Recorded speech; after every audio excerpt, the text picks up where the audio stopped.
That's my best friend.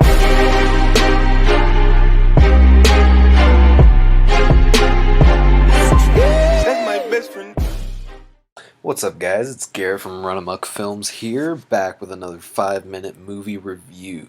As the title stated, this is a non-spoiler review, so don't worry if you haven't seen the latest DC Comics film starring Joaquin Phoenix. I am not going to ruin anything here. And for those of you that are on the fence for whatever lame reason, then I and every other reviewer on YouTube are here to tell you why you have to go see this movie. I don't even know where to begin because there's so much to say, and unfortunately, I can't say pretty much close to any of it. I guess I'll stick to mainly the acting, which is utterly phenomenal. From simply everyone, and not just Phoenix. Robert De Niro, Brett Cullen, Francis Conroy, they're all amazing. But Phoenix, above all else, steals the show and dominates this picture with some powerhouse acting chops. By now, I'm sure you guys have all heard the buzz about the man even receiving an Oscar in the possible future. And that was like a month ago when screenings were exclusive to just critics and other high-profile people. To tell you the truth, Phoenix deserves it, and then some. If he really did win an Oscar, he'd be the second person to play the Joker character and win an Academy Award. The first, of course, being Heath Ledger for his portrayal in The Dark Knight. Phoenix was so good in the film, I'd almost go as far to say that he is the best live-action Joker.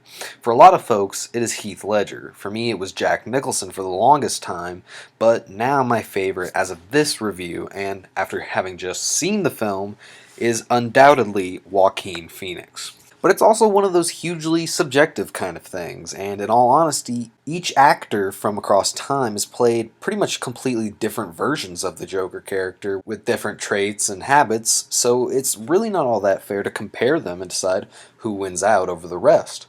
I will say, though, with certainty that all the live-action movie Jokers embody at least one main character trait that stems from the Joker in the comics. Cesar Romero from the 60s Batman embodies the goofy clown aspect in its entirety.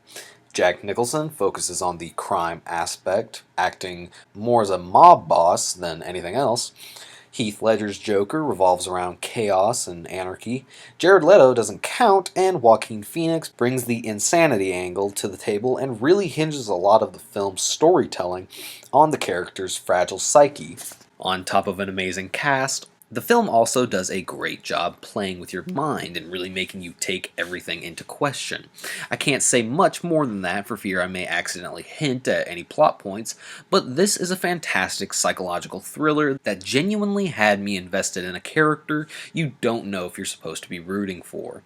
Bad things happen to him, and the violence he perpetrates in response is either viewed as a good or bad thing. That's one of the main strengths the movie has to offer, is you're not totally sure if you should sympathize with one of the most iconic villains in fictional history. With everything in consideration, I think I'm going to make a bold statement and say this is perhaps the best movie of 2019.